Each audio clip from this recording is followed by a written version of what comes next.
Hello, hello, hello. This is me, Pete. I just hit the button, ready to go live, and there's always that moment of pause and nervousness, and I could see the machinery working, and suddenly we're live and it's on. So, a little introduction. This live session is a thank you, really, to a lot of the people who came to my support and backed me up last week. I was launching a book. Amazing week, got bestseller in a number of categories, but more importantly, I did a pre-launch to the book, and I shared the book with a number of people who I felt would be good critiques with constructive criticism. And I was amazed at that initial response. It was so productive, so positive. I also, since then, gotten a lot of amazing reviews on Amazon and elsewhere about the book. So that's really good. And people have even taken action on a lot of these things too, which for me is really gratifying. So with that said, a little bit of the feedback I've gotten so far is people generally ask one of two questions. What is a legacy thought leader? And once they find out what it is, then they want to know how they can become a legacy thought leader. Okay, so we're going to do this in two parts. So obviously the first part is what you can guess is answering the first question, which we're going to do right now. What is a legacy thought leader? Okay, so the best way to describe this is to explain what a legacy thought leader is not. And a legacy thought leader, to make it, to summarize, is not your typical influencer who's more concerned about vanity statistics, the number of likes they get, the number of little hearts they get, the number of followers they get, and product placements that they may obtain, right?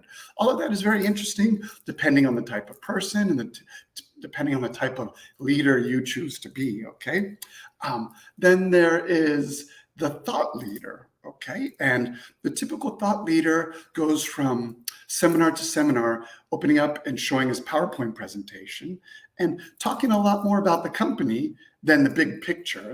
And I meet with these guys a lot, and I tell them, don't forget about yourself, your own personal brand, because you spend your whole presentation talking about the company, the product, the technology, but how does this relate to you, and why is it important? Because let's be honest, you may be changing companies in the future, and what you'll bring with you is your personal brand, right? And what people remember you by is your own personal brand. And so this is why that this is more than just a thought leader. It's about your legacy. So let's talk about legacy for a second. For most of us, our legacy will not be etched in stone. It won't be carved in stone either. Here in these statues, famous Easter Island statues, or in buildings or statues elsewhere, okay? What it will be, where we'll find and leave a legacy is in the people we impact, the people around us, whether it's our children, our families, our teams, our communities, our colleagues, our peers. That is where we'll leave a legacy. So if that sounds worrisome for you, don't worry. Have a little fun here. We could put a smile even on the face of that statue, who looked pretty dour, actually.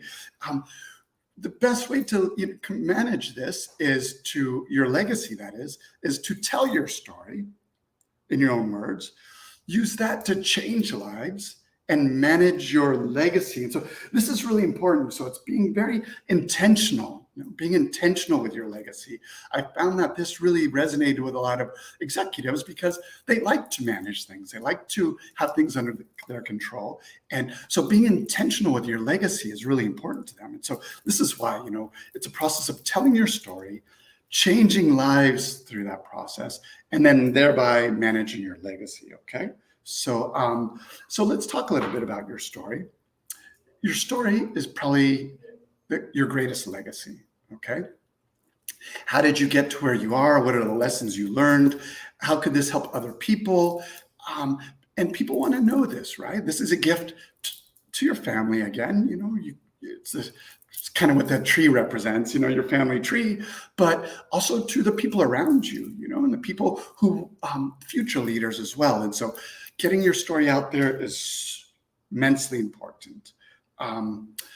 want to take a step back, actually. This is for you, but who am I? I want to just give you a little bit of my background story. Well, I've been working in marketing my whole career. I have an MBA in international business.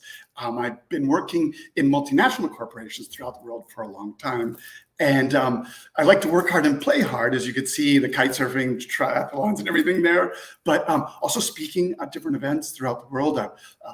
Throughout Europe, Asia, and my past experiences as well, which is interesting. But what's more important for you is that in doing so, I came to realize something that's was very necessary, that people have a message, people have a mission, and a lot of these executives who I've spoken to before have their same doubts. And so it became kind of my mission to help these people get their message out. And so that's the important takeaway here.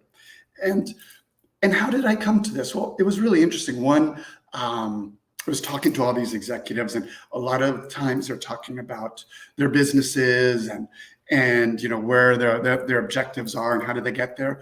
Again, those conversations tend to sound like the PowerPoint presentation, but I always want to know more about them.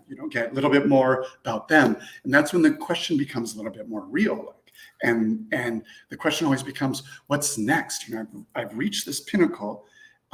Feel very successful, and I want to know what's next in my life. And so I kind of came across this concept too with my dad and this group called StoryCorps. And I talk about that in my book, but it's basically leaving your audio legacy for people. And I'll explain a little bit more about that later. But for the purposes here, just know that I found that these executives really resonate with Maslow's meta-motivation, this idea of self-realization. So they're getting to this point in their career where they've satisfied their other basic needs in this pyramid, in this hierarchy of needs, the physiological, safety, love, esteem by their position, but they want to feel more fulfilled. They want to pay it forward, have a more profound impact.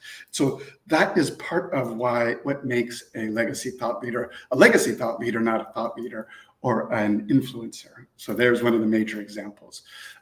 Said a different way from one of my favorite authors, Pablo Coelho, which in his book, The Alchemist, he says, it's the possibility of having a dream come true that makes life interesting. And so here, these executives are you yourself, an entrepreneur who likes to hit the next peak and bags one peak and wants to hit that next peak. And so it's always the next dream, always the next peak. And he explains that as living your personal legend, right, of fulfillment. And so this is another aspect that defines a legacy thought leader compared to your average thought leader, okay? And if this sounds like a lot to handle, I just want to say, first of all, don't worry. The next session, we'll talk about how this is done. Today, we're talking about who is a legacy thought leader? What is a legacy thought leader? But just so you know that the way this is done, that there's no writer's block, there's no stress, there's no anxiety. So if that makes you feel a little bit better, great. The other thing you need to know is that you know what you need to know already. Think about the years of experience you have, whether it's scholastically or professionally. You've absorbed volumes and volumes of knowledge, right? You've speaking with your peers and mentors, your own mentors, and everything they've taught you. So you know what you need to know, right? And now it's your message that you need to share. And so that's what we all have as our mission. Our mission is to share that message, right? And it's very important to know too that you don't need to be a writer to be an author. And so that's something we'll talk about in the next session as well. But you just need your message. So let's just wrap things up here. So, thought leaders, really, you are not the typical thought leader who goes to one session, one seminar, and another, opening up a PowerPoint presentation. I think that you're not just another anonymous person cycling through those speaking gigs. I think that you probably feel like you have a lot more to give. This type of leadership is beyond the norm. It really is a rare breed. And I think that, most of these people want to take the next step, really connect with this idea. And speaking of next steps, what that next step entails is finding a way to create a long-term impact. Like, what is the playbook? What is the path for creating that long term impact? How are you intentional about it? Like, how are you going to manage the legacy you leave behind? And so that's the other point. And that's what makes a legacy thought leader, because their message is not for today's PowerPoint, but for the long-term impact, the way they'll make people feel for years to come. Okay. And I like to share this slide too, that, this is really your gift. The same way people say, you can't take money with you. You can't take your knowledge with you. You can't take all of these years of experience with you either. So why not give it to someone? Why not make this part of your gift, your legacy? Because you can't take it with you anyway. So share it, so pay it forward, so this continues. Okay, that's the other part of becoming a legacy thought leader. So with that, I just want to say that is at the core of my book. This is my thank you and my way of answering one of your questions. Is that, like, the obvious question, what is a legacy thought leader? In the next session, next week, I'll talk more about how do you do this? Why is this important? And how easy this can be for you, okay? If you have any questions in the meantime, in the description, you can find links. Like, there's one link to get access to the book. There's a preview where you could read the first few chapters as a preview for free.